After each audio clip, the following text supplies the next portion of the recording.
എൻ്റെ പേര് ഋഷികേഷ്. ഞാൻ ഈ കഴിഞ്ഞ സെറ്റ് എക്സാം 120 മാർക്കോടെ പാസ്സായി. എൻ്റെ സബ്ജക്ട് കൊമേഴ്സ്. ഞാൻ കോച്ചിങ് ഇൻസ്റ്റിറ്റ്യൂട്ടായി തിരഞ്ഞെടുത്തത് ലേണർ ഫ്രണ്ട്ലി ആയിരുന്നു. കാരണമൊന്നുമില്ല.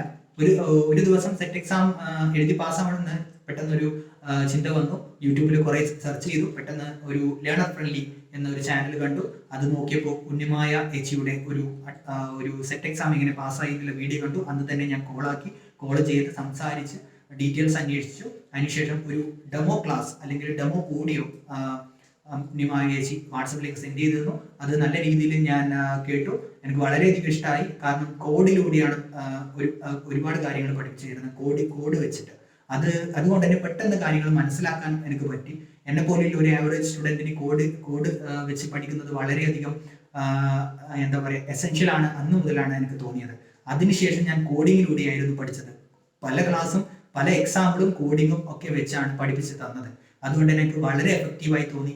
പിന്നെ നല്ല ക്ലാസ് പേപ്പർ 1 കിട്ടി. അതുകൊണ്ട് തന്നെ പേപ്പർ 2 ക്ലാസ് 2 മാസത്തിന് ശേഷം ഞാൻ അതും എടുത്തു, കൊമേഴ്സ് എന്ന സബ്ജക്ട്. അത് ഉണ്ണിമായ ചേച്ചിയല്ല, അത് വേറെവരാണ് എടുത്തു തന്നത്. അതും ഓഡിയോ ക്ലാസ് ആയിട്ടാണ്. അതിന്റെ നോട്ടൊന്നും ഉണ്ടായിട്ടില്ല. നോട്ട് തന്നെ ഓഡിയോ ക്ലാസ്സിൽ പറയുന്ന കാര്യങ്ങൾ നോട്ടാക്കി എഴുതിയെടുത്തു. ഞാൻ എന്നിട്ട് ബ്രീഫ് നോട്ടാക്കി അങ്ങനെയായിരുന്നു പഠിച്ചത്. ക്ലാസിന്റെ കാര്യം പറയുകയാണെങ്കിൽ വളരെ ഫ്രണ്ട്ലി ആണ്. പേര് പോലെ വളരെ ഫ്രണ്ട്ലി ആണ്. അത് മാത്രമല്ല എപ്പോഴും ഏത് സമയത്തും എന്ത് ഡൗട്ടും ക്ലിയർ ചെയ്ത് തരും.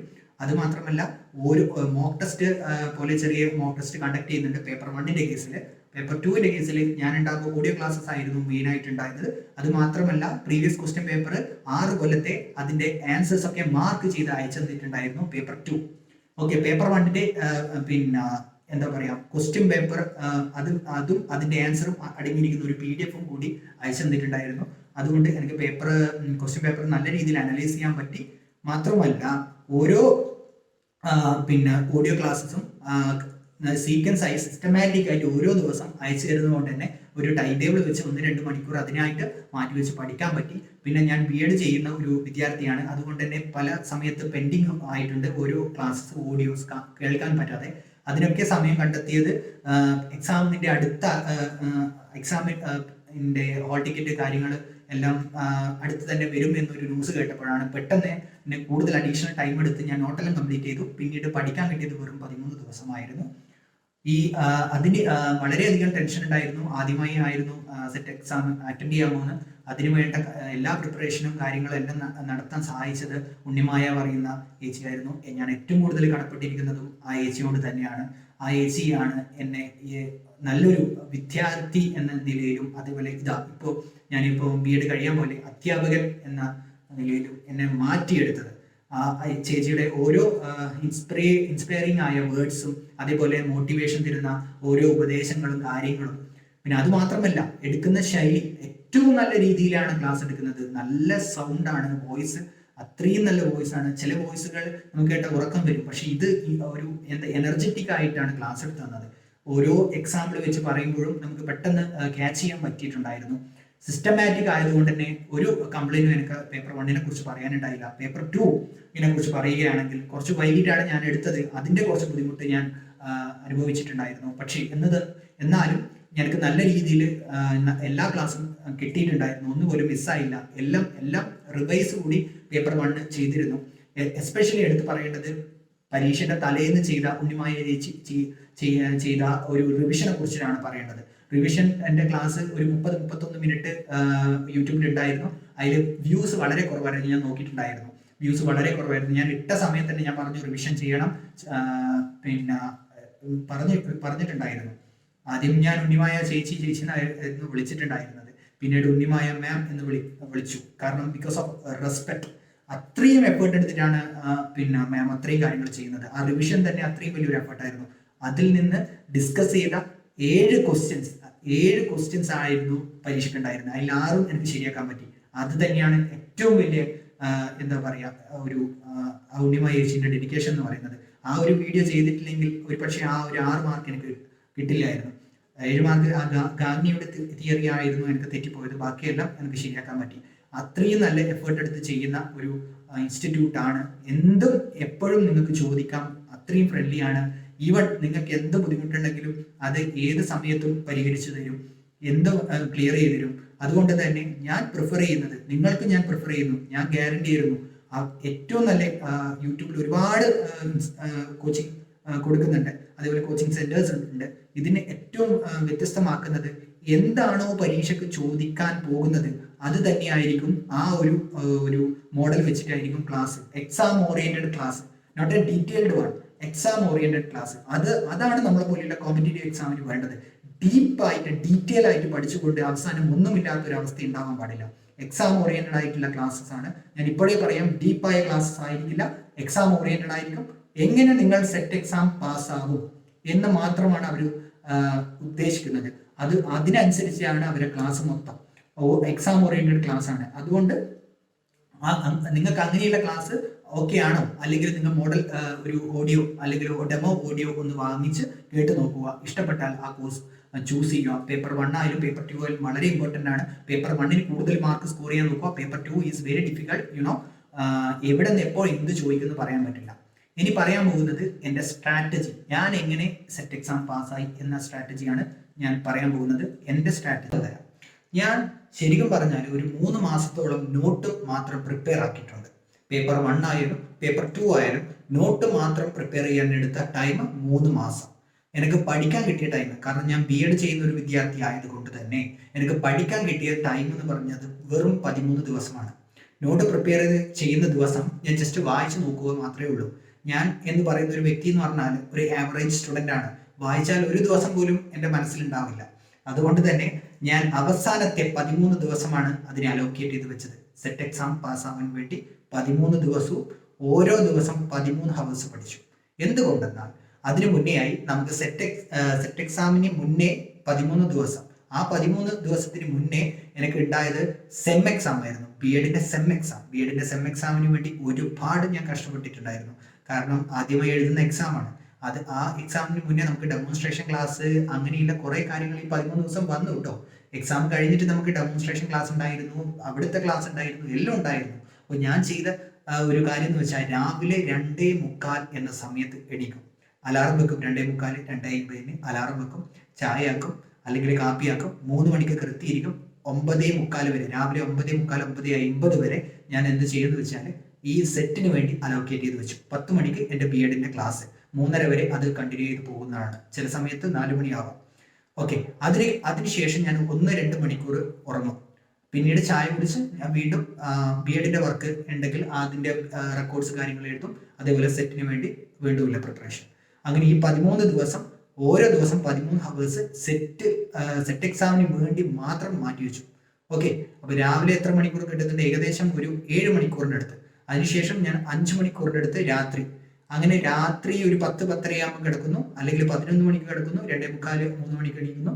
ഇങ്ങനെ 13 ദിവസം. ഈ 13ാമത്തെ ദിവസം ഞാൻ ചെയ്ത ഒരു പണിയെന്ന് വെച്ച് കഴിഞ്ഞാൽ മോക്ക് ടെസ്റ്റ് മാത്രം വേണ്ടി മാറ്റി വെച്ചു. മോക്ക് ടെസ്റ്റ് രാവിലെ തൊട്ട് mock test, paper 1, paper 2 mock test 2 കൊല്ലത്തെ പേപ്പർ ഞാൻ മാറ്റി വെച്ചിട്ടുണ്ടായിരുന്നു. അതിന് വേണ്ടിയിട്ട് അതിൻ്റെ ആൻസറും കാര്യങ്ങളും ഞാൻ നോക്കി അനലൈസ് ചെയ്തിട്ടുണ്ടായിരുന്നില്ല. അത് എക്സാമിന് വേണ്ടി മാത്രം മാറ്റി വെച്ചു. കാരണം എൻ്റെ ഒരു പ്രശ്നം എന്ന് വെച്ചാൽ നെർവസ് ഉണ്ട്. ആദ്യമായി എഴുതുന്ന എക്സാമാണ്, ഫസ്റ്റ് അറ്റംപ്റ്റിലാണ് ഞാൻ പാസ്സായത്. അതുകൊണ്ട് തന്നെ ആദ്യമായി എഴുതുന്ന എക്സാം ആയതുകൊണ്ട് ഞാൻ ചെയ്ത ഒരു കാര്യം, OMR ഫില്ല് ചെയ്യുമ്പോൾ നമ്മൾ വളരെയധികം ശ്രദ്ധിക്കണം. രജിസ്റ്റർ നമ്പർ ആയാലും എന്തായാലും നമ്മൾ ബബിൾ ചെയ്യുന്ന സമയത്തും അതിനുവേണ്ടി ആ ഒരു നെർവസ് ഉണ്ടാവാണ്ടിരിക്കാൻ വേണ്ടി ഞാൻ തലേന്ന് 2 മോക്ക് ടെസ്റ്റ് ചെയ്തു. ആ മോക്ക് ടെസ്റ്റിന് ശേഷം ഞാൻ റിവിഷൻ നടത്തി. പിന്നീട് രാവിലെ എക്സാം ഹാളിൽ പരീക്ഷ തുടങ്ങുന്നവരെ റിവിഷൻ നടത്തി. അതിനുശേഷം ഉച്ചക്ക് ഫുഡ് കഴിച്ച് ഒരു 1/2 മണിക്കൂർ കിട്ടി, അങ്ങനെ റിവിഷൻ നടത്തി. ഇതായിരുന്നു എൻ്റെ സ്ട്രാറ്റജി എന്ന് പറയുന്നത്. സ്ട്രാറ്റജി ഞാൻ എല്ലാ സബ്ജക്റ്റും എല്ലാം പഠിക്കാൻ എനിക്ക് പറ്റിയില്ല. ഏതാണോ ഏറ്റവും കൂടുതൽ ചോദിക്കുന്ന ഇമ്പോർട്ടൻ്റ് ടോപ്പിക് അത് നന്നായിട്ട് പഠിച്ചു. ബാക്കിയുള്ളത് ജസ്റ്റ് വായിച്ചു പോയി. പ്രീവിയസ് ക്വസ്റ്റ്യൻസ് 6 കൊല്ലത്തെ previous questions paper 1 and paper 2 അതിലെ എല്ലാ ആൻസേഴ്സും ഞാൻ ഒരുവിധം പഠിച്ചിട്ടുണ്ടായിരുന്നു. എക്സെപ്റ്റ് ചെയ്തെന്ന് പറഞ്ഞു കഴിഞ്ഞാൽ നമ്മളെ ഈ കണക്ക് മാറി മാറി വരുമല്ലോ. അതേപോലെ പ്രോബ്ലംസ്, പേപ്പർ 2 പ്രോബ്ലംസ് ഒക്കെ, തിയറി എല്ലാം റിപ്പീറ്റ് അടിക്കുന്ന ഒരുപാട് ക്വസ്റ്റ്യൻസ് ഞാൻ അതേപോലെ പഠിച്ചിട്ടുണ്ടായിരുന്നു. അതിപ്പോൾ നിങ്ങൾക്ക് ബൈ ഹാർട്ട് പഠിക്കാം, അല്ലെങ്കിൽ മനസ്സിലാക്കി പഠിക്കാം, എങ്ങനെ വേണമെന്ന് പഠിക്കാം. ഞാൻ റിപ്പീറ്റഡ് ആയി വായിച്ച് ആണ് ഞാൻ പഠിച്ചത്. അപ്പോൾ എനിക്ക് ഓട്ടോമാറ്റിക്കലി വരും, ഇന്നത് വരും. പിന്നെ ഉള്ള കാര്യം എന്ന് വെച്ചാൽ പ്രീവിയസ് ക്വസ്റ്റ്യന് ഒരുപാട് ക്വസ്റ്റ്യൻ നിങ്ങൾക്ക് അടുത്ത കൊല്ലത്തെ ഇതിൽ കാണാൻ പറ്റും. ഫെബ്രുവരിയിലായിരിക്കും ഇനി എക്സാം. സെയിം ക്വസ്റ്റ്യനെ സെയിം പിന്നെ ഓപ്ഷൻ തന്നെ ചിലപ്പോൾ കാണാൻ പറ്റും. അപ്പോൾ ആദ്യം നിങ്ങൾ ചെയ്യേണ്ട കാര്യം പ്രീവിയസ് ക്വസ്റ്റ്യൻസ് നല്ല രീതിയിൽ അനലൈസ് ചെയ്ത് അത് 2, 3, 4, 5 പ്രാവശ്യം തറവ് ചെയ്ത് വായിച്ച് നിങ്ങൾക്ക് മൈൻഡിൽ വരണം. ഇന്ന ക്വസ്റ്റ്യൻ കാണുമ്പോൾ എൻ്റെ മൈൻഡിൽ വരണം. അതാണ് വേണ്ടത്. നിങ്ങൾക്ക് നെഗറ്റീവ് മാർക്ക് ഇല്ല എന്നറിയാം, പക്ഷെ നിങ്ങൾ നമുക്ക് ഓപ്ഷൻ കണ്ടാൽ മനസ്സിലാവും എന്ന് വിചാരിച്ച് ഒരിക്കലും നിൽക്കാൻ പാടില്ല. ക്വസ്റ്റ്യൻ കണ്ടാൽ നിങ്ങൾക്ക് ആൻസർ മൈൻഡിൽ വരണം. അങ്ങനെയാണെങ്കിൽ നിങ്ങൾക്ക് തെറ്റില്ല ഒരിക്കലും, പക്ക നിങ്ങൾക്ക് മാർക്ക് കിട്ടും. അപ്പോൾ നിങ്ങൾ ചെയ്യേണ്ട കാര്യം, ഓരോരാൾക്ക് ഓരോ ടൈമാണ്. രാത്രി നല്ലോണം ഇരുന്ന് പഠിക്കുന്നവരുണ്ടാവും, 2:30 വരെയൊക്കെ ഇരുന്ന് പഠിക്കുന്നവരുണ്ടാവാം. അപ്പോൾ ഓരോരാൾക്ക് ഓരോ സ്ട്രാറ്റജിയാണ്. അപ്പോൾ എനിക്ക് സമയമില്ലാത്തത് കൊണ്ട് ഞാൻ BEd ചെയ്യുന്നുണ്ട്. BEdന്റെ ഒരുപാട് വർക്ക് ഉണ്ട്, അതിന്റെ പ്രോഗ്രാംസ് ഉണ്ട്, അതിന്റെ റെക്കോർഡ്സ് ഉണ്ട്, അതിന്റെ സെം എക്സാം കാര്യങ്ങളെല്ലാം ഇല്ലത് കൊണ്ട് തന്നെ എനിക്ക് 13 ദിവസമാണ് എക്സാക്ട്ലി പഠിക്കാൻ കിട്ടിയത്. 13 ദിവസം കൊണ്ട് പാസ്സാവാൻ പറ്റുമോ എന്ന് ചോദിച്ചാൽ, ഈ 2-3 മാസം ഞാൻ നോട്ടിന് വേണ്ടി പ്രിപ്പയർ ചെയ്തു, നോട്ട് ഉണ്ടാക്കി, ക്ലാസ് കേട്ടു. അപ്പൊ അതൊക്കെ എൻ്റെ മൈൻഡിലുണ്ട്, എവിടെയൊക്കെ ഉണ്ട്. അതൊന്ന് തറവ് ചെയ്യണമെന്നേ ഉള്ളൂ, അത് നല്ല രീതിയിൽ തറവ് ചെയ്യണമെന്നേ ഉള്ളൂ. പക്ഷെ ഈ 13 ദിവസം ഞാൻ എങ്ങനെ പഠിച്ചു എന്ന് നിങ്ങൾക്ക് അറിയണ്ടേ. 13 ഹവേഴ്സ് ഞാൻ എങ്ങനെ പഠിച്ചു? Study like A teacher. അത് എന്തെന്ന് വെച്ചാൽ, ഒരു ടോപ്പിക്ക് നമ്മൾ നോട്ട് ചെയ്ത് വെച്ച ആ ടോപ്പിക്ക് എങ്ങനെ പഠിക്കണം? കുട്ടികൾക്ക് ക്ലാസ് എടുത്ത് കൊടുക്കുന്ന പോലെ പഠിക്കണം. എക്സാമ്പിൾ, ഇപ്പം കൊമേഴ്സിൽ മാനേജ്മെന്റിനെ കുറിച്ച് പഠിക്കുന്നുണ്ടെങ്കിൽ നമ്മൾ ക്ലാസ് എടുത്ത് കൊടുക്കണം, കുട്ടികൾക്ക് ക്ലാസ് എടുത്ത് പഠിക്കുന്ന രീതിയിൽ പഠിക്കണം. ഓക്കെ, അതിന് വേണ്ടിയിട്ട് നിങ്ങൾക്ക് ബാക്കിൽ കാണാൻ പറ്റുന്നില്ലേ ഒരു ബോർഡ്, വൈറ്റ് ബോർഡ്. അതിൽ ഓരോ പോയിന്റ്സും നോട്ട് ചെയ്ത് 2-3 നോട്ട് എഴുതി പഠിക്കേണ്ടതാണ്. സ്റ്റെപ്സ്, അങ്ങനെ ബൈഹാർട്ട് പഠിക്കേണ്ട സംഭവങ്ങൾ. അതിന്റെ എക്സ്പ്ലനേഷൻ കുട്ടികൾക്ക് പറഞ്ഞു കൊടുക്കണം, കുട്ടികൾക്ക് പറഞ്ഞു കൊടുത്ത് തന്നെ പഠിപ്പിക്കണം. അത് കുട്ടികൾ ഉണ്ട് എന്ന് കരുതി നിങ്ങൾ മൈക്രോ ടീച്ചിങ് ഒക്കെ എടുക്കുന്നില്ലേ, അതേപോലെ നിങ്ങൾ അങ്ങനെ പഠിക്കണം. അങ്ങനെ പഠിച്ചു കഴിഞ്ഞാൽ നിങ്ങൾക്ക് മറവി എന്ന ഒരു സാധനം ഉണ്ടാവില്ല, നിങ്ങളുടെ മൈൻഡിലേക്ക് ഓട്ടോമാറ്റിക് വരും. 1-2 തവണ പറയണം, അത് റിവിഷൻ നടന്ന്. അപ്പോൾ നിങ്ങൾക്ക് ഡൗട്ട് വരും, ഇതൊക്കെ പഠിപ്പിച്ചു കൊടുത്ത് പഠിക്കാൻ അത്രയും സമയമുണ്ടോ? നിങ്ങളെ മുന്നിൽ ഒരുപാട് സമയമുണ്ട്. ഇപ്പോഴും തുടങ്ങിയാൽ, അല്ലെങ്കിൽ ഈ സെം ഇപ്പോൾ BEd ചെയ്യുന്നവരാണെങ്കിൽ ഇവർ സെം എക്സാം കഴിഞ്ഞ് ഒരുപാട് സമയമുണ്ട്. എൻ്റെ മുമ്പിൽ 13 ദിവസമേ ഉണ്ടായില്ല, എന്നിട്ട് ഞാൻ അതുപോലെയാണ് ചെയ്തത്. കാരണം ഒരുപാട് സിലബസിൽ ഒരുപാട് കാര്യങ്ങൾ കൊടുത്തിട്ടുണ്ടെങ്കിലും അതൊന്നും എല്ലാം ചോദിക്കുന്നില്ല. ചോദിക്കുന്ന ഏറ്റവും ഇമ്പോർട്ടൻ്റ് ആയ കാര്യങ്ങളെ, ഇമ്പോർട്ടൻ്റ് പോർഷൻ നിങ്ങൾ ക്ലാസ് എടുത്തുകൊണ്ട് തന്നെ, ക്ലാസ് മുമ്പിൽ കുട്ടികൾ ഉണ്ട് എന്ന് വിചാരിച്ച് ക്ലാസ് എടുത്തുകൊണ്ട് തന്നെ നിങ്ങൾ പഠിക്കണം ആ പോർഷൻസ്. ബാക്കിയുള്ളതെല്ലാം വായിച്ച് പോയാൽ മതി. ജസ്റ്റ് ഇപ്പം ക്വസ്റ്റ്യൻ പേപ്പർ ഞാൻ പറഞ്ഞില്ലേ, അനലൈസ് ചെയ്യുമ്പോൾ ഒരിക്കൽ നിങ്ങൾ വായിക്കും, അത് കഴിഞ്ഞ് ആൻസർ ടിക്ക് ചെയ്യുമ്പോൾ ഒരിക്കൽ നിങ്ങൾ വായിക്കും, അതിനുശേഷം വീണ്ടും ഒന്ന് വെറുതെ വായിച്ചു നോക്കും, പിന്നെ റിവിഷന് വേണ്ടിയിട്ട് ഒന്നും കൂടെ വായിക്കും. 4 തവണ നിങ്ങൾ വായിച്ചു, നിങ്ങൾ മൈൻഡിൽ അതുണ്ടാവും. ഓക്കെ, അപ്പോൾ റിപ്പീറ്റഡ് ആയി വായിച്ചുകൊണ്ടിരിക്കുക. ഒരു ചാപ്റ്റർ ഇന്ന് പഠിച്ചു കഴിഞ്ഞാൽ അത് 1-2-3 ദിവസം കഴിഞ്ഞ് റിവിഷൻ നടത്തുക, റിവൈസ് ചെയ്യുക. നമ്മൾ റിപ്പീറ്റഡ് ആയി എന്ന് നോക്കുന്ന സമയത്ത് ഓട്ടോമാറ്റിക്കലി മൈൻഡിൽ വരും. പിന്നെ ചോദിക്കുന്നത് എപ്പോഴും ഡയറക്റ്റ് ആവണമെന്നില്ല, അതുകൊണ്ട് ഇൻഡയറക്റ്റ് ആയിട്ട് ചോദിക്കാം. എപ്പോഴും നിങ്ങൾ ഒരു കാര്യം പഠിക്കുമ്പോൾ പല രീതിയിൽ ചിന്തിക്കണം, അവരെങ്ങനെ ചോദിക്കും. ഡയറക്റ്റ് ആയിട്ട് ഒന്നും ചോദിക്കുന്നു വിചാരിച്ച് പഠിക്കരുത്. ഇപ്പൊ അക്കൗണ്ടൻസിന്റെ പ്രിൻസിപ്പിൾ ഡയറക്റ്റ് ആയി അല്ല ചോദിക്കുക, ആപ്ലിക്കേഷൻ ലെവൽ ക്വസ്റ്റ്യൻ ആയിരിക്കും. അപ്പൊ നിങ്ങൾക്ക് ആവണം ഇത് എറർ ഓഫ് പ്രിൻസിപ്പിൾ ആണ്, അല്ല എറർ ഓഫ് ക്ലറിക്കൽ എറർ ആണ് എന്ന് മനസ്സിലാവണമെങ്കിൽ അപ്പോൾ നിങ്ങൾ എങ്ങനെ പഠിക്കണം? ആപ്ലിക്കേഷൻ ലെവൽ അവരെങ്ങനെ ചോദിക്കും അതിന്റെ എക്സാമ്പിൾ വെച്ചിട്ട് തന്നെ പഠിക്കണം. ഓരോന്നിന്റെ എക്സാമ്പിൾ വെച്ച് പഠിക്കണം. പിന്നെ കോഡിങ് വളരെ ഇമ്പോർട്ടൻ്റ് ആണ്. സ്റ്റെപ്സ് ഒക്കെ പഠിക്കുമ്പോൾ കോഡിങ് ഉപയോഗിക്കുക. എങ്ങനെ ആദ്യത്തെ ഒരു ലെറ്റേഴ്സ് വെച്ച് നിങ്ങൾക്ക് കോഡിങ് നടത്താം, അല്ലെങ്കിൽ എന്തെങ്കിലും ഒരു കഥ ക്രിയേറ്റ് ചെയ്ത് നിങ്ങൾക്ക് കോഡിങ്ങിലൂടെ പഠിക്കാം. കാരണം ഞാൻ പറയുന്നത് സമയമില്ലാത്തവർക്കാണ്. സമയമുള്ളവർക്ക് ഹാർഡ് വർക്കിലൂടെ ശരിക്കും മനസ്സിലാക്കി ഡീപ്പായി പഠിക്കാം. അത് നെറ്റിന് കൂടി ഉപകാരപ്പെടും. സെറ്റിന് മാത്രം ഫോക്കസ് ചെയ്യുന്നവർക്ക് സ്മാർട്ട് വർക്ക് നടത്തിയാൽ പാസ്സാവുന്ന ഒരു സംഭവമേ ഉള്ളൂ, അത്ര വലിയ സംഭവം എന്നല്ല. പിന്നെ കേട്ടിട്ട് എനിക്ക് ഞാൻ എഴുതിയിട്ടില്ല, എനിക്ക് അതിനെക്കുറിച്ച് തീരെ അറിയില്ല. കാരണം ഞാൻ കോമേഴ്സ് ആണ്, എനിക്ക് സെറ്റും നെറ്റും മാത്രമാണ് ഉള്ളത്. അപ്പം കേട്ടിട്ടും ഇതേപോലെ നിങ്ങൾ പേപ്പർ അനാലിസിസ് ആണ് വളരെ important, previous question paper analysis. പക്ഷേ ഈ ഒരു സംഭവം നെറ്റിന് നിങ്ങൾ ഒരിക്കലും ഉപയോഗിക്കാൻ പാടില്ല. നെറ്റിന് ഒരിക്കലും പ്രീവിയസ് ക്വസ്റ്റ്യൻ വരില്ല. പാറ്റേണും ഡിഫറെൻ്റ് ആയിരിക്കും, ഡിഫറെൻറ്റ് പാറ്റേൺ ആയിരിക്കും. പിന്നെയും നിങ്ങൾക്ക് പാറ്റേൺ മനസ്സിലാക്കാൻ പറ്റുന്നത് പേപ്പർ 1 ആണ്. ഒരിക്കലും പേപ്പർ 2 ഇങ്ങനെ ചെയ്യാൻ പാടില്ല. നിങ്ങൾ പഠിക്കണം, ഡീപ്പായി പഠിക്കണം. അവർ പറയുന്ന ഓരോ കാര്യങ്ങൾ ഡീപ്പായി മനസ്സിലാക്കിയാലേ നെറ്റ് പാസ്സാകാൻ പറ്റും. അത്രയും ബ്രില്യൻറ്റ്, അത്രയും ഡീപ്പ് നോളജ് ഉള്ളവർക്കാണ് ഫസ്റ്റ് അറ്റംപ്റ്റിലെല്ലാം നെറ്റ് ക്ലിയർ ചെയ്യാൻ പറ്റുന്നത്. പിന്നെ ഒരു ലക്ക് എന്ന് പറയുന്ന ഒരു സാധനം ഒരു ഇമ്പോർട്ടൻ്റ് ആണ്. നിങ്ങൾ എത്ര പഠിച്ചാലും ലക്ക് വേണം. അതുകൊണ്ട് ലക്ക് എങ്ങനെ ഉണ്ടാവും? നിങ്ങൾ ഹാർഡ് വർക്ക് ചെയ്തിട്ടുണ്ടെങ്കിൽ ലക്ക് ഉണ്ടാവും. ഈവൻ സ്മാർട്ട് വർക്ക് ചെയ്താൽ തന്നെ ലക്ക് നിങ്ങളുടെ കൂടെ ഉണ്ടാവും. അതുകൊണ്ട് നിങ്ങൾ പഠിച്ച് പാസ്സാവാൻ നോക്കുക. ഇത്രയും കാര്യങ്ങൾ ആണ് ഞാൻ ചെയ്തത്. എൻ്റെ സ്ട്രാറ്റജി അതുപോലെ ആയിരിക്കില്ല നിങ്ങളുടെ സ്ട്രാറ്റജി. പക്ഷേ ഞാൻ പറയുന്നത് നിങ്ങൾ ആത്മാർത്ഥമായി ശ്രമിച്ചാൽ നിങ്ങൾക്ക് പാസ്സാവാൻ പറ്റും. അതേപോലെ രാവിലെ എണീച്ച് പഠിച്ചാൽ നിങ്ങൾക്ക് ആ രാവിലെ പിന്നെ നിങ്ങൾ ഒരു 4 ചാപ്റ്റർ രാത്രി പഠിക്കുന്നത് നിങ്ങൾക്ക് 8 ചാപ്റ്റർ രാവിലെ നിങ്ങൾക്ക് തീർക്കാൻ പറ്റും. അതാണ് പ്രിഫർ ചെയ്തത്. ഞാൻ 2:30-3 രാത്രി ഇരുന്ന് പഠിക്കുന്ന ഒരാളാണ്. ഞാൻ അതൊക്കെ മാറ്റി രാവിലെ ആക്കി. എൻ്റെ എൻ്റെ കപ്പാസിറ്റി, എൻ്റെ എഫിഷ്യൻസി ഡബിൾ ആവുന്നത് എനിക്ക് കാണാൻ പറ്റി. അതുകൊണ്ട് ഞാൻ രാവിലെ ഒരു കോഫി അല്ലെങ്കിൽ ചായ വെച്ച് കുടിച്ച് അതിനുശേഷം കണ്ടിന്യൂസ് പഠിത്തം, അതിൻ്റെ ഇടയ്ക്ക് ചെറിയൊരു ബ്രേക്ക്, ഒരു 10 to 15 minutes ഇങ്ങനെയായിരുന്നു പഠിച്ചത്. കാരണം നമ്മളെ മുമ്പിൽ സമയമില്ല, ബ്രേക്കിനൊന്നും നമ്മൾക്ക് സമയമില്ല. ഓക്കെ, ജസ്റ്റ് ഒന്ന് റിഫ്രഷ് ആവുക, ഒരു 5 minutes, then again we need to study. Okay, അപ്പോൾ നിങ്ങൾക്ക് ഇനി സമയമില്ല, നിങ്ങൾ കുറച്ചു കാലം കഷ്ടപ്പെട്ടാൽ ആ സെറ്റ് എന്ന് പറയുന്ന സാധനം നിങ്ങളെ കൈയിൽ കിട്ടും. അത് മാത്രമല്ല, സെറ്റ് കഴിഞ്ഞ പാട് നിങ്ങൾ നെറ്റിനും കൂടി നോക്കണം. അടുത്ത ഏപ്രിൽ നെറ്റ് എക്സാം വരുന്നുണ്ട്. ഇപ്പോഴന്നെ നെറ്റ് എക്സാം നീട്ടി കൊണ്ടുപോകുന്നതാണ്. ഇപ്പം പ്രിപ്പയർ ചെയ്തില്ലെങ്കിൽ നിങ്ങൾക്ക് അടുത്ത പ്രാവശ്യം ഏപ്രിലിൽ ഒരു ചാൻസ് ഉണ്ട്. അപ്പോഴും നിങ്ങൾക്ക് എഴുതാവുന്നതാണ്. ഓക്കെ, അപ്പം സെറ്റ് ആദ്യം നല്ല രീതിയിൽ നോക്കുക. പേപ്പർ 1ഉം സെറ്റിന്റെ പേപ്പർ 1ഉം നെറ്റിന്റെ പേപ്പർ 1ഉം എൻ്റയർലി ഡിഫറെൻ്റ് ആണ്. പക്ഷേ എഡ്യൂക്കേഷണൽ കാര്യങ്ങളും ടീച്ചിങ് ആപ്റ്റിറ്റ്യൂഡുകളും ഒരുപോലെ വരുന്നുണ്ട്. അതുകൊണ്ട് തന്നെ സെറ്റ് നല്ല രീതിയിൽ ഡീപ്പായി പഠിച്ചാൽ നെറ്റിനും ഉപകാരപ്പെടും. അതുകൊണ്ട് മാക്സിമം നിങ്ങൾ ട്രൈ ചെയ്യുക. പഠിക്കുന്ന കാര്യങ്ങൾ നല്ല രീതിയിൽ മനസ്സിലാക്കിക്കൊണ്ട് പഠിക്കുക. സ്ട്രാറ്റജി ബിൽഡപ്പ് ചെയ്യാൻ ഇന്ന് രാവിലെ 3 മണിക്ക് എണീച്ചു ഞാൻ. പക്ഷെ നിങ്ങൾ രാത്രി വേണമെങ്കിൽ 2:30 വരെ ഇരുന്നോ. എങ്ങനെയായാലും നിങ്ങൾ എത്ര മണിക്കൂർ പഠിക്കുന്നു, എങ്ങനെ പഠിക്കുന്നു, അങ്ങനെ അതല്ല കാര്യം. നിങ്ങൾ എത്രത്തോളം കാര്യങ്ങൾ മനസ്സിലാക്കുന്നു, അതെങ്ങനെ അപ്ലൈ ചെയ്യുന്നു പേപ്പറിൽ. അപ്പോൾ പരീക്ഷയുടെ സമയത്ത് നിങ്ങൾ നെർവസ് ആയി തെറ്റിക്കാൻ പാടില്ല. കൂളായി എഴുതുക, നിങ്ങൾക്ക് കിട്ടും. കൂളായി മനസ്സിലാക്കി ഒരു ചോദ്യം 2 പ്രാവശ്യം വായിച്ച് എഴുതുക. ഇഷ്ടം പോലെ ടൈം ഉണ്ടാവും. ഓക്കെ, പേപ്പർ 1ന് 10 മാർക്കിന് മാത്സ് ഉണ്ടാവും. അപ്പോൾ ആ മാത്സിന് വേണ്ടി ഒരു അരമണിക്കൂർ ഞാൻ മാറ്റി വെച്ചിട്ടുണ്ടായിരുന്നു. അരമണിക്കൂർ മതിയായിരുന്നില്ല, കാരണം ആക്ച്വലി ഞാൻ മാത്സിൽ വളരെ വീക്കാണ്. ആ മാത്സിൽ എനിക്ക് അത്ര സ്കോർ ചെയ്യാൻ പറ്റില്ല. 10ൽ വെറും 2-3 മാർക്ക് സ്കോർ ചെയ്യാൻ പറ്റിയിട്ടുള്ളൂ. ബാക്കിയെല്ലാം ഞാൻ എൻ്റെ സബ്ജക്റ്റിലാണ് സ്കോർ ചെയ്തത്. GK ആയാലും കറണ്ട് അഫയേഴ്സിലും അധികം ഞങ്ങൾക്ക് സ്കോർ ചെയ്യാൻ പറ്റില്ല. കാരണം ഒരുപാട് കറണ്ട് അഫയേഴ്സ് നോക്കി ഏത് വരും നമുക്ക് പറയാൻ പറ്റില്ല. അതിനുവേണ്ടി GK കറണ്ട് അഫയേഴ്സിന് ഒരുപാട് സമയം കൊടുക്കാണ്ടിരിക്കുക. ലാസ്റ്റ് ഒരു 3-4 ദിവസം കൊടുക്കുന്നതായിരിക്കും ബെറ്റർ. കാരണം അത് നമ്മുടെ മെമ്മറിയിൽ ഉണ്ടാവും. അതിന് ഒരുപാട് സമയം ആക്കിയാലും കാര്യമില്ല. ഞാൻ ഒരുപാട് സമയം ചിലവാക്കാത്തത് അതുകൊണ്ടാണ്. ഏത് ചോദിക്കും നമുക്ക് പറയാനില്ല. പക്ഷേ നമ്മുടെ subject philosophy, psychology, education, research ഉറപ്പായിട്ടും ഒരേ രീതിയിൽ ഒരേ പോർഷൻ ആണെന്ന് ചോദിക്കുന്നത്.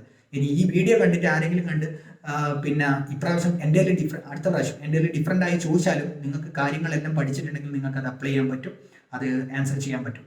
എപ്പോഴും ഹാർഡ് വർക്ക് ചെയ്ത് പഠിക്കുന്നവർ ഹാർഡ് വർക്ക് ചെയ്ത് പഠിക്കുക, അതിൻ്റെ ഇത് കിട്ടും. സമയമില്ലാത്തവർ സ്മാർട്ട് വർക്ക് ചെയ്യുക. ഒരിക്കലും സമയമില്ലെങ്കിൽ നിങ്ങൾ ഹാർഡ് വർക്ക് ചെയ്യാൻ പോകാൻ പാടില്ല. എല്ലാ സിലബസിലെ എല്ലാ കാര്യങ്ങളും കവർ ചെയ്യുക. ദെൻ ഓട്ടോമാറ്റിക്കലി നിങ്ങൾക്ക് പാസ്സാകാൻ പറ്റുന്നതാണ്. അപ്പം എപ്പോഴും പോസിറ്റീവായി തിങ്ക് ചെയ്യുക. എനിക്ക് പറ്റില്ല, എനിക്ക് അത്രയും കാര്യം ഡെഡിക്കേറ്റ് ചെയ്ത് ഇരിക്കാൻ പറ്റില്ല, വാട്സപ്പ് എനിക്ക് യൂസ് ചെയ്യണം, ഫേസ്ബുക്ക് യൂസ് ചെയ്യണം, അതൊക്കെ കുറച്ച് നാളേക്ക് മാറ്റി വെച്ച് കഴിഞ്ഞാൽ നിങ്ങളെ കൈമ കിട്ടാൻ പോകുന്ന കാര്യം സെറ്റ് എന്ന് പറയുന്ന ഒരു സംഭവമാണ്. ഓക്കെ, അത് നിങ്ങൾ ഓർക്കുക. നെറ്റ് എന്ന് പറയുന്ന സംഭവങ്ങൾ നിങ്ങൾക്ക് കിട്ടും. ജസ്റ്റ് ഒരു 1-2 മാസം ജസ്റ്റ് അതൊക്കെ ഒന്ന് മാറ്റി വെക്കുക. ഞാൻ അതൊന്നും മാറ്റി വെച്ചില്ല കേട്ടോ. 13 ദിവസം ഞാൻ 13 ഹവേഴ്സ് പഠിക്കുമ്പോഴും ഞാൻ വാട്സപ്പും എല്ലാം യൂസ് ചെയ്യുന്നു. Because I mean B Ed student. എനിക്ക് ഇടയ്ക്കിടയ്ക്ക് വാട്സപ്പ് നോക്കേണ്ട ആവശ്യമുണ്ട്. കാരണം അതിൽ ഒരുപാട് ന്യൂസും കാര്യങ്ങളെല്ലാം വരുന്നുണ്ട്, എന്താ എഴുതേണ്ടതും റെക്കോർഡിൻ്റെ എല്ലാം വരുന്നുണ്ട്. അപ്പം വാട്സപ്പ് എനിക്ക് അൺഇൻസ്റ്റാൾ ചെയ്യാൻ പറ്റില്ല. ഇൻസ്റ്റാഗ്രാം ഇടയ്ക്കിടയ്ക്ക് ന്യൂസൊക്കെ നോക്കാൻ, ഫീഡൊക്കെ നോക്കാൻ ഞാൻ യൂസ് ചെയ്യാറുണ്ട്. അതിനൊക്കെ ഒരു പർട്ടിക്കുലർ ടൈം കണ്ടെത്തും, 5 to 10 മിനിറ്റ്. എന്നാലും നമുക്ക് 13 മണിക്കൂർ കിട്ടും ഒരു ദിവസം നമ്മൾ വിചാരിച്ചാൽ. എനിക്ക് ബി എഡ് ഇല്ലെങ്കിൽ എനിക്ക് വേണമെങ്കിൽ ഒരു 15, 16, 17 മണിക്കൂർ അലോട്ട് ചെയ്യായിരുന്നു. കാരണം എനിക്ക് നോട്ടാക്കാൻ ഒരുപാട് സമയം പോയിട്ടുണ്ട്. അപ്പോൾ നോട്ടെല്ലാം കൃത്യമായിട്ട് അന്നന്ന് ആക്കി വെക്കുക. കാരണം എനിക്ക് ഓരോ ദിവസം ഓടി അയച്ചിരുന്ന അന്ന് എഴുതാൻ പറ്റുന്നില്ല വീടിൻ്റെ വർക്ക് കാരണം. അതുകൊണ്ടാണ് അങ്ങനെ ഒരുപാട് പിന്നെ അക്യുമുലേറ്റീവായി കിടന്നത്. അതുകൊണ്ട് എനിക്ക് 13 കിട്ടിയില്ല, 120 മാർക്ക് സ്കോർ ചെയ്യാൻ പറ്റിയില്ല.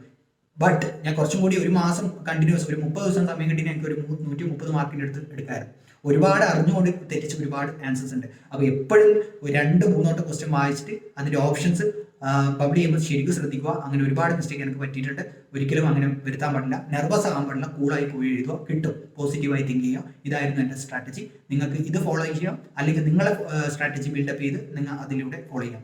ഒരിക്കലും നിങ്ങൾ ഡീപ്പായി സെറ്റ് എക്സാമിന് ഒരു കാര്യം പഠിക്കാൻ പോലും ബേസിക് ആണ് ചോദിക്കുന്നത്. എസ്പെഷ്യലി പേപ്പർ 2 എൻ്റെ കൊമേഴ്സിൻ്റെ കേസിൽ ബേസിക്കായ +1 +2ൻ്റെ business studies and accountancy book എടുത്ത് അത് മൊത്തത്തിൽ വായിച്ച് പഠിക്കുക. അതിൽ നിന്നാണ് ഏറ്റവും കൂടുതൽ ക്വസ്റ്റ്യൻസ്.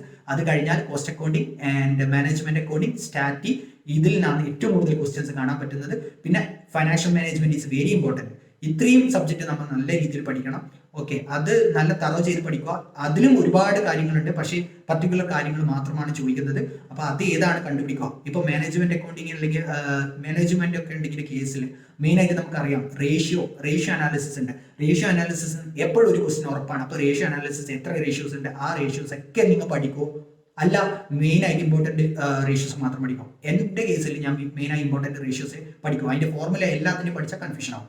അതുകൊണ്ട് അങ്ങനെ സ്ട്രാറ്റജി ബിൽഡപ്പ് ചെയ്യുക. ഏറ്റവും കൂടുതൽ ചോദിക്കുന്ന റേഷ്യോ ഏതാ? കറണ്ട് റേഷ്യോ എപ്പോഴും ചോദിക്കുന്നതാ. കറണ്ട് റേഷ്യോന്റെ എന്താണ് കറണ്ട് റേഷ്യോ ഫോർമുല പഠിച്ചു വെക്കുക. അതിന്റെ ഐഡിയൽ റേഷ്യോ എന്താണെന്ന് പഠിച്ചു വെക്കുക. ഇതാണ് പേപ്പർ 2 എനിക്ക് പറയാൻ ഉള്ളത്. എൻ്റെ സ്ട്രാറ്റജി പേപ്പർ 1ന്റെ കേസിലും നിങ്ങൾ നല്ല രീതിയിൽ ഷോർട്ട് നോട്ട് ആക്കി വെക്കുക. Point wise.